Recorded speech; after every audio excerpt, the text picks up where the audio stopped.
బాబా అదే ఈ మధ్య మనం మౌన 100 ఏళ్ల మౌన వార్షికోత్సవం చేసుకున్నాం. దీనికి ముందర ఒకసారి నాకు బాబా చూపించిన విధంగా ఆ బాబా తాలూకు సైలెన్స్ గురించి ఒకటి రాయడం జరిగింది, ఒక పోయిట్రీ లాగా. అది చదివి తర్వాత నా ప్రసంగం కంటిన్యూ చేస్తాను. Silence is like a ocean. Imagine without waves, without roaring sounds. It got so many drops with the existence of oneness of ocean. They can be compared with individual souls. They got no separate existence.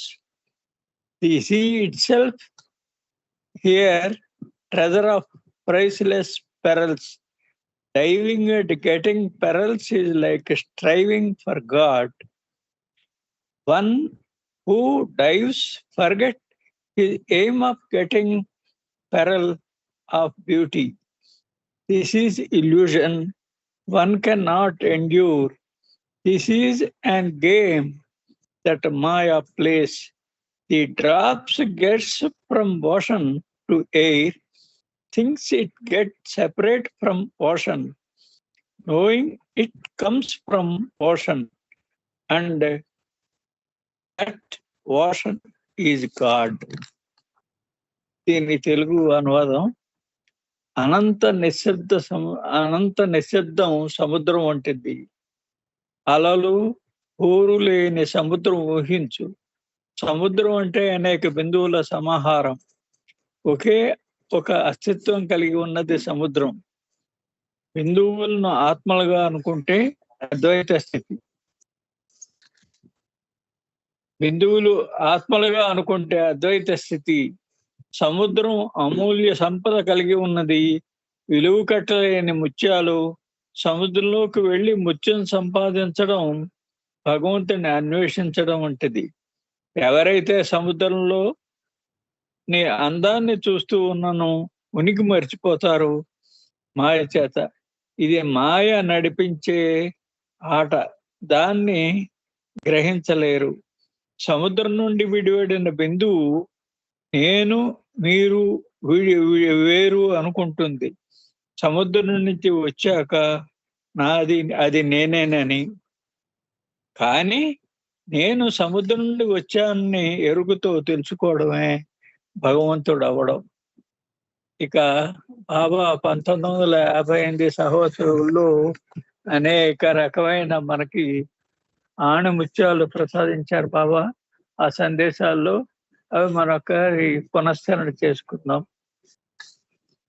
బాబా సవాసుల్లో ఈ విధంగా చెప్తున్నారు: నేను సనాతనుని, ప్రతి హృదయంలో నివసించే ఆ పురాణ పురుషుడు నేనే, అందులో సందేహం లేదు.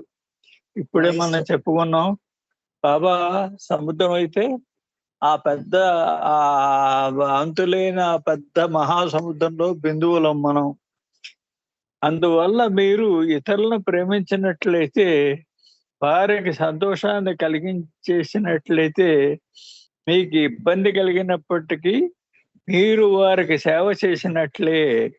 ప్రతి హృదయం కొలువై ఉన్న ప్రియతముడు నన్ను మీరు ప్రేమించినట్లే అవుతుంది. ప్రతి హృదయం కూడా ఆయన స్వరూపమే. ప్రతి మానవుడు కూడా, ప్రతి ఆత్మ కూడా ఆయన స్వరూపమే. అప్పుడు మనమంతా ప్రార్థనలు, ఇప్పుడు బాబా చెప్తున్నారు ప్రార్థన తాలూకు ప్రాధాన్యత. ఇప్పుడు మనం అంతా ప్రార్థనలో పాల్గొందాం. ప్రార్థన తర్వాత అందరూ కూర్చోండి. ముందు స్త్రీలు, తర్వాత ఒక్కొక్కరుగా వచ్చి నా చేతికి పూలమాల సమర్పించండి. అందరూ మెడలో వేయడానికి కాదు, బాబా అప్పుడు సులువు చేశారు. చెయ్యి ఇలా పెట్టారు, అందరూ ఆ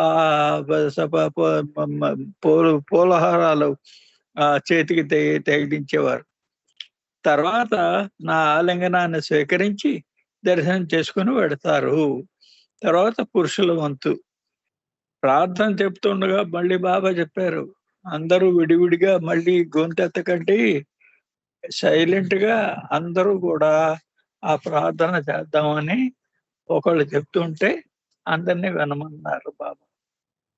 ఇప్పుడు బాబా మధ్య ఈ సహవాసుల్లో చాలాసేపు కూర్చుంటారు కదా, వీళ్ళందరికీ రిలాక్సేషన్ గా బాబా కొన్ని చెప్తున్నారు. ఇప్పుడు మీరందరూ బయటికి వెళ్ళి అలసట తీర్చుకొని రండి. కాలకృత్యాలు తీర్చుకోవడం, ముఖ్యంగా కాళ్ళు చేతులు కొడుకు రండి. లేదా సిగరెట్ తాగడం అలవాటు ఉన్నవారు ఆ పని చేసుకురండి. ఏం చేసినా అందరూ 5 నిమిషాల్లో వచ్చి తర్వాత నా దర్శనాన్ని చేసుకుందురు గాని. ఆలింగనం సుమారు పొంది వెళ్ళడానికి 4 గంటలు పడుతుంది. ప్రతి వ్యక్తికి దర్శనం చేసుకోవడానికి సరిపడా సమయం ఉంది. ఏ ఒక్కరికి మినహాయింపు లేకుండా అందరూ దర్శనం చేసుకోవచ్చు. ఈ 1955 నుంచి ప్రణాళిక సిద్ధం చేసి బాబా 1958లో ఈ సహవాసు ఏర్పాటు చేయడానికి బాబా నిర్ణయించారు. స్త్రీలు ముందరగా వచ్చి తన దర్శనాన్ని ఆలింగన భాగ్యాన్ని పొందాలని నిర్ణయించారు. తర్వాత సహవాసం జరుగుతున్నప్పుడు ఈ ఈ దర్శనాన్ని కార్యక్రమం అవుతున్నప్పుడు పూనా భజన మండలి వారు పాటలు పాడారు, హారతి పాడారు. బాబా తన చేతులు కడుక్కుని తన పాదాలను తాకి వాటిని నుదిటిని తాకించుకున్నారట అప్పుడు ప్రత్యేకంగా. తర్వాత తిరిగి తన మెడల్లో పూలమాలలు వేసుకున్నారట. ఏదో ముఖ్యమైన కార్యంలో నిమగ్నం అన్నట్లు గంభీరంగా కనిపించారట బాబా. ఆయన చేతి వేళ్ళు వేగంగా పనిచేస్తున్నాయి. ఇక ఆ దర్శనం ప్రారంభమైంది. ఉదయం 10:30కి స్త్రీల కొరకు దర్శనం ప్రారంభమైంది. తొలిసారి శిష్యుల్లో వృద్ధురాలైన గుల్మాయి తొలుత బాబా దర్శనం కొంది. ఆ బాబా గుల్మాయి గురించి చెప్పారు. నా ఆధ్యాత్మిక మాత అని చెప్పడం గురించి. తర్వాత స్కాట్లాండ్కి చెందిన ఒక వనిత సహవాసు కార్యక్రమానికి వచ్చింది. ఆమె మెహరాబాద్లో 2 రోజులు ఉండడానికి బాబా అనుమతి లభించింట. ఆమె చాలా బాధపడుతోంది. బాబా వద్దకు వచ్చి కన్నీరు కారుస్తూ ఏదో చిన్న విన్నవించుకుంది. బాబా ఆమెను ఓదార్చి, ఇటువంటి విషయాల్లో ముచ్చటించుకోవడానికి ఇది సమయం కాదు. ఆవిడ పర్సనల్ విషయం ఏదో చెప్తే బాబా వారించారు. ఇక భజన కీర్తనలు ఆలపిస్తున్నారు. మరో పక్క ఫోటోలు తీసేవాళ్ళు ఫోటోలు తీస్తున్నారు. బాబా ఈ తన పాదాలని తాకిన చేతిని తన నుదుటికి తాకించుకునేవారు. ఇలా బాబా సహవాసులు 5 రోజులు జరిగాయి. ప్రేమికులు తెచ్చిన పూలమాలలు తన మల్లలో వేయడానికి బదులు చేతికి వేయవలసిందిగా ఆదేశించారని ఇదివరకు చెప్పుకున్నాం.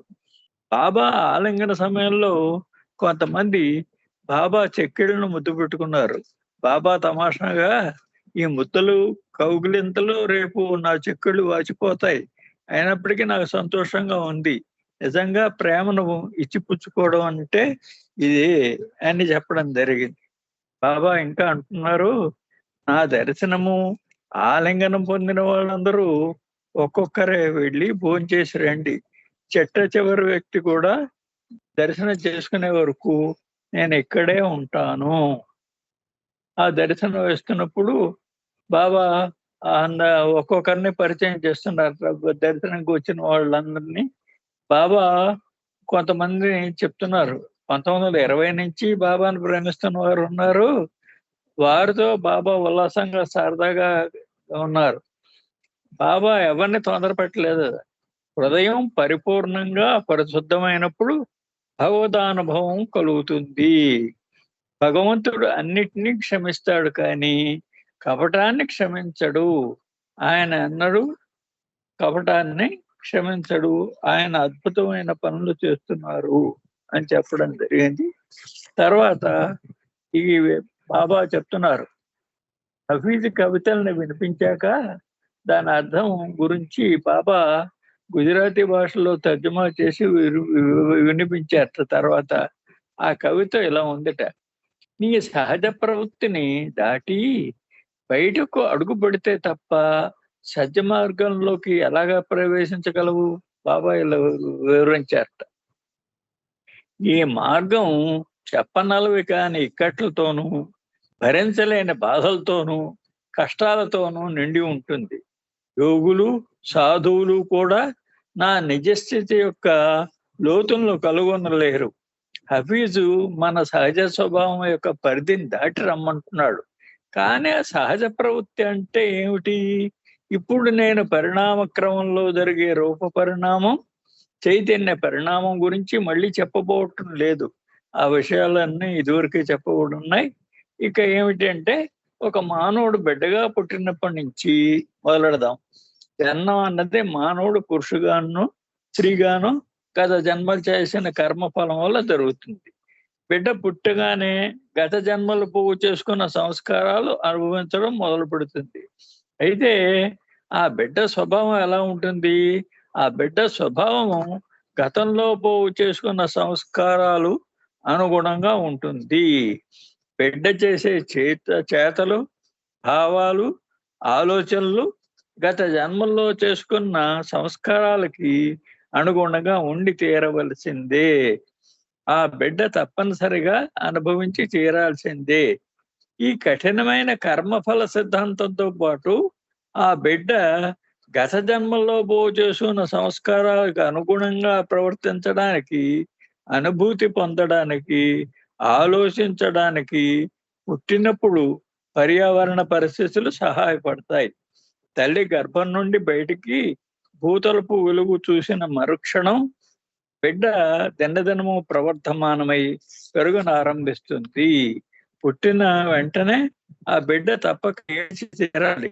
అప్పుడు బిడ్డకు పాలు, ఆహారం అవసరం ఉంటాయి. ఆ బిడ్డ నామధేయం ఉండాలి.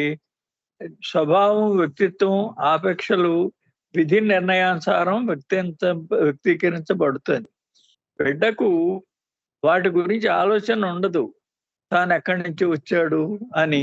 ఇక జీవించడం మొదలు పెడుతుంది. ఆ బిడ్డకు లింగ నిర్ధారణ అవసరం. ఒక పేరు పెట్టడం జరిగిపోతుంది.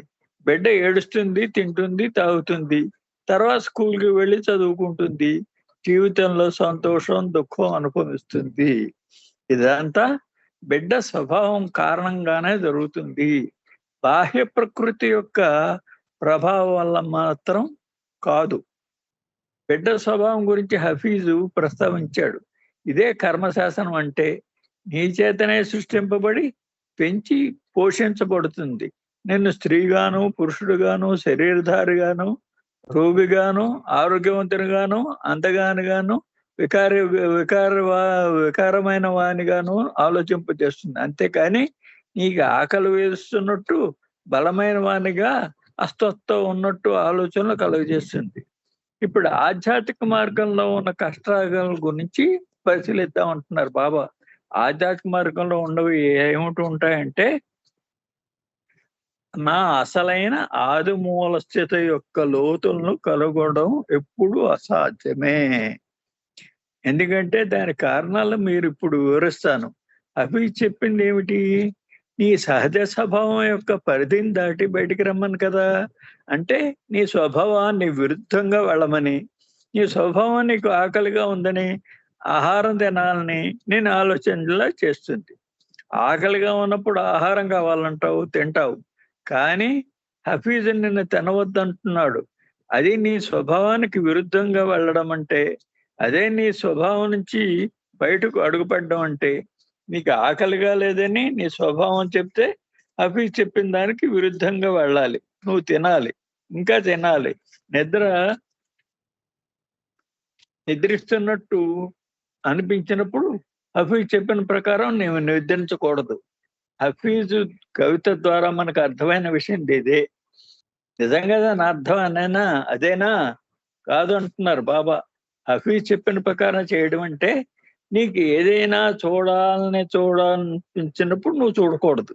నీవు ఏదైతే చూడాలలేనప్పుడు తప్పకుండా చూడాలని అర్థం స్ఫురిస్తోంది. దాన్ని ఇలాగే అర్థం చేసుకుందాం.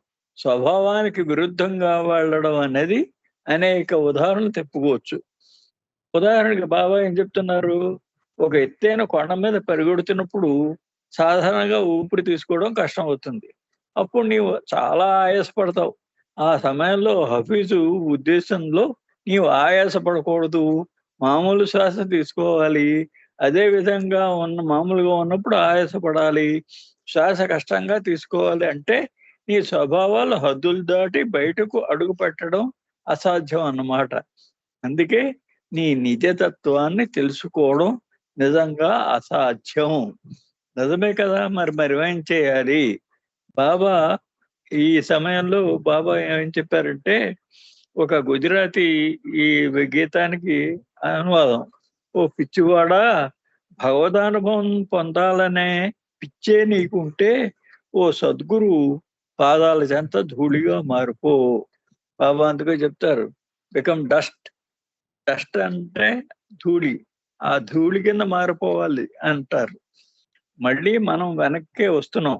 సద్గురువుల పాదాల చెంత ధూళిగా మారిపోమని చెప్పడంలో ధూళికి తనదైన ఆలోచన ఉండదు. దానికైనా ఇష్టం ఉండదు.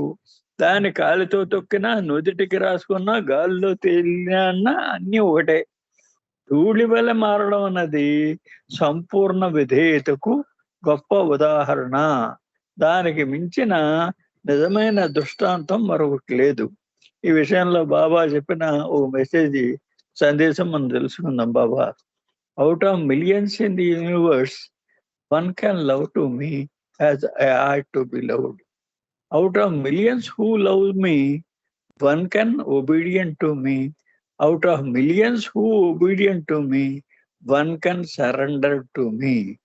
ఈ విధంగా బాబా చెప్పారంటే మనం ఒక మార్కులు వేసుకోవచ్చు. మనం ఎక్కడున్నాం, ఏ స్థితి ఏమిటి, మన స్థితి ఏమిటి, మనది బాబాలో ఎంతవరకు మనం కృతకృత్యులయ్యాం, ఆయన ప్రేమలో మనం ఎక్కడ ఉన్నాం, ఇవన్నీ కూడా మనం లెక్క వేసుకోవడానికి ఇది కంప్యూటర్ లాగా పారామీటర్ అన్నమాట ఈ బాబా చెప్పిన సందేశం. మీలో ఎవరైనా ఈ విషయం అర్థం చేసుకోలేకపోతే విచారించకండి. నా దృష్టి ఉంచి నా గురించే ఆలోచించండి. దానికి మించింది లేదు. ఇక అర్థం కాకపోతే దాని గురించి విచారం ఎందుకు అన్నారు.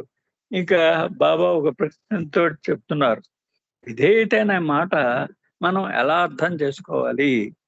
వివరించి నేను 4 విధేయతల గురించి చెప్పమన్నారు. అదో ప్రవచనం ఇచ్చారు. దాని గురించి చెప్పమంటే దాని కవిత రూపంలో ఒకళ్ళు చెప్పారు. దానికి బాబా ఇంగ్లీష్‌లో ఇలా చెప్పారు, భగవంతుని కొరకు ఎన్నెన్నో ఏళ్ళు తీవ్రంగా తప్పించిన వేలాది ప్రేమికుల్లో ఏ ఒక్కడో భగవంతుని సాక్షాత్కరింపజేసుకుంటాడు. తన కోసం కాకుండా కేవలం భగవంతుని కోసం జీవించే కోట్లాది మందిలో ఒకే ఒక్కడు భగవదానుభవాన్ని పొందుతాడు. బాబా చివరిగా ఇలా చెప్పి ముగించారట, ఆత్మానుభవం పొందే మార్గంలో ఎదురయ్యే కష్టాల గురించి, అందులోను కాఠిన్యత గురించి పైన చెప్పిన మాటల ద్వారా కొంత అవగాహన వస్తుంది. మర్దాన్ అనేది పురుష జాతికి ఉద్దేశించిన పదం. మర్దాన్ అంటే భగవంతుడికి చెందిన అసలైన సిసలైన పురుషుడు, నిజమైన ధీరత్వం గల వ్యక్తి అని అర్థం.